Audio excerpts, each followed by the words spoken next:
Hi friends, I am Dr. Salim, a holder of NET and PhD in English Literature. I have 25 years of teaching experience. I am concentrated on UGC NET English and I have an institution also in Trivandrum. In the last exam, I sent 7 students from my institute and 4 of them got qualified with NET and one of them also got qualified with a JRF on Reshma Das, who belongs to Trivandrum. And this time also I have a few number of students who use NET English. And I'm now offering you a video. And this is actually a class on John Milton. John Milton seems to be one of the very important of poets. And as a poet, he is next to Shakespeare. John Milton was born in 1608. And when Shakespeare died in 1660, Milton was only 8 years. Incidentally, his first poem was also on Shakespeare, on the dramatic poet William Shakespeare, epitaph on the admirable dramatic poet William Shakespeare. And it was published in the second folio of Shakespeare that appeared in 1632. Milton's 66 years of life can be divided into 3. The first 31 years are meant for intellectual preparation and early poetry, and then the next 21 years for prose and politics, and the final 14 years of great poetry. And among the poems written in the early periods were Lalligru, Ilpen Sirusu, Lycidas, Comus, and the Arcades. Both were masques. Lalligru and Ilpen Sirusu were companion poems. Lalligru speaks about a cheerful man, and Ilpen Sirusu speaks about a pensive man. And Lycidas is an elegy on the death of a college mate named Edward King. And Comus is a masque. And there was also another masque, Arcades. It was written on the 75th birthday of a lady named Alice Spencer. And during the second period, Milton produced prose pamphlets like Areopagitica, and he was also Latin secretary under Cromwell. And during the final period, he wrote his great poems like Paradise Lost, Paradise Regained, and a verse drama, Samson Agonistes. I told you, Milton was born in 1608 in Bread Street in London, and his father was a scrivener. And his father was disinherited by his father because the grandfather of Milton was a Catholic, and Milton's father embraced Protestantism. And at a young age, Milton was taught at home by a Scottish Presbyterian, Thomas Young. And this influence served him the introduction to his religious radicalism. And after Young's tutorship, he joined St. Paul's in London, and there he began to study Latin and Greek. And in 1625, he joined Christ's College, Cambridge. And his flowing hair and shy manner earned him a title, the Lady of Christ. And while he was at the college, he was rusticated for a while. He was suspended from the college for quarreling with a teacher named Bishop William Chappell. And Milton returned home and produced a few poems during the period.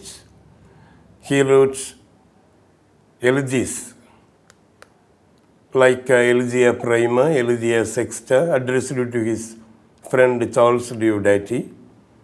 At St. Paul, he had a best friend named Charles Diodati, and he wrote a few letters to Charles Diodati in Latin. Elegia Prima was his first letter, first elegy, and these letters were called elegy because in these letters Milton used the elegiac meter.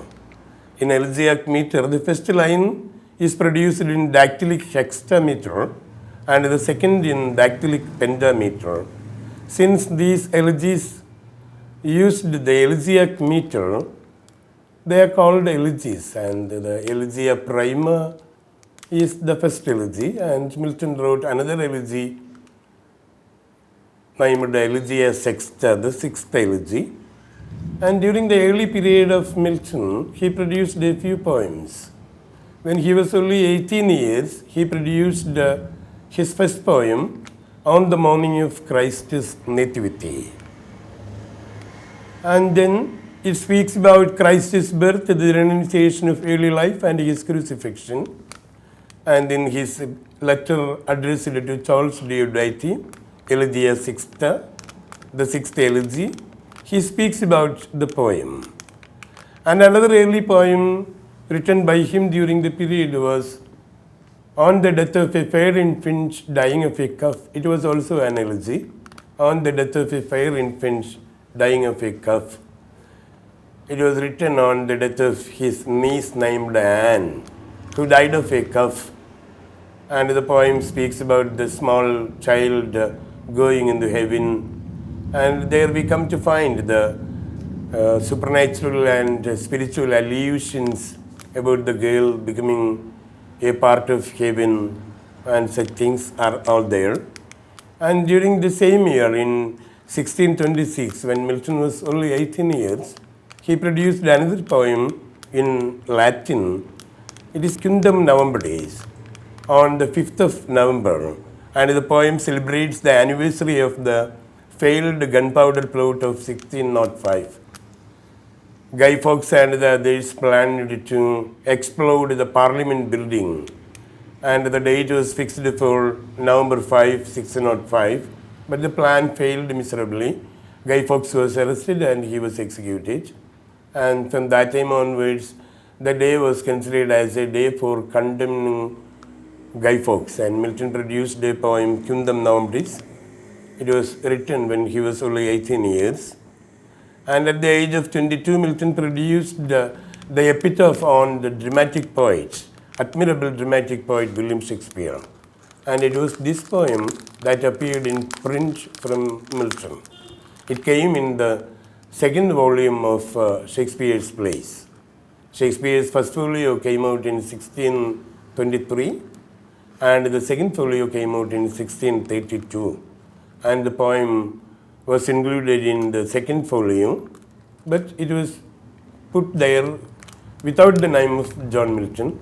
Anyway, it was the first poem that came in print. Epitaph on the admirable dramatic poet William Shakespeare. And it was written when Milton was only 22 years old. And in the 16-line epigram, he speaks about the plays of Shakespeare as the best monuments to befit his genius. And now the poem is known as On Shakespeare. And Milton wrote the companion poems Lalagru and Ilpinisirosu after he left Cambridge. And Lalagru, actually the word means a happy man. And it's a contrast to his other poem, Ilpinisirosu. The term means melancholy man. And the poem is written in rhymed octosyllable. And the poem invokes the Greek goddess of mirth, Euphrosyne.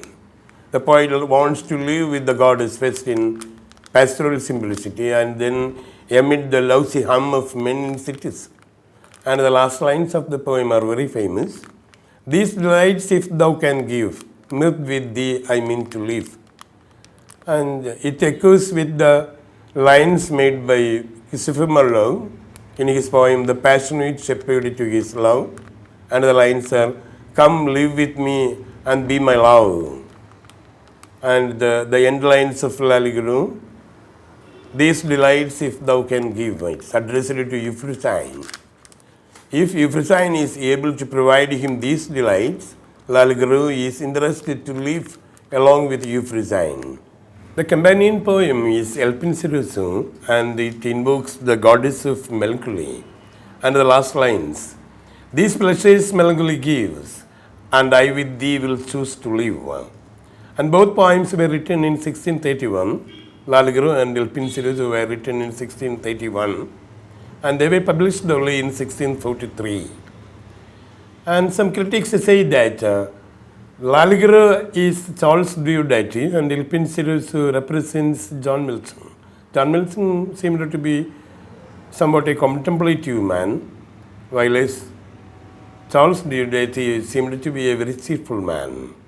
And during the Horton period, Milton again produced a few poems like On Time, upon the circumcision, and at a solemn music. And these three poems, religious poems, on time is slightly philosophical also, and it opens with the line, "Fly envious time." And upon circumcision speaks about the circumcision of Jesus Christ. And at a solemn music starts with a blessed pair of sirens. And then he produced Arcades Comus, these two masks, in 1634. And they were produced on the year 1634. Arcades was written as a honorable poem on Alice Spencer, the Countess of Derby, on her 75th birthday. And in both the masks, the music was given by Henry Lewis. And this is also an important point from John Milton. The choreography for the masks were given by Henry Lewis. Once UGC asked the question, the choreographer of Ben Jonson. Ben Jonson had a choreographer for his masks, and it was Inigo Jones. And as far as Milton is concerned, the choreography was given by Henry Lewis. And in Comus, we come to find two brothers and a sister journeying through the woods. And when the brothers go in search of food and water, the voluptuous god Comus, the son of Bacchus, approaches the girl disguised as a villager and tries to seduce her using necromancy, black magic, and binding her on an enchanted chair. And in one hand he had a wand, and in the other hand he had a vessel with a drink that could overpower the girl. And he wanted the girl to drink the wine so that it would be easy for him to seduce her. But she continued to exercise recta ratio, the right reason, and prevented the voluptuous gods. And the brothers, they were aided by an attendant spirit named Theresis. They chased Comus, and then there came the water nymph Sambrina, and she released the girl from the enchantment because she was a girl of great virtue of chastity, and because of her virtue of chastity, she was released by the water nymph Sabrina. And the play was performed to honor the installation of John Egerton, who was the Earl of Bridgewater. And the children of Egerton also played roles in the mask. Thank you.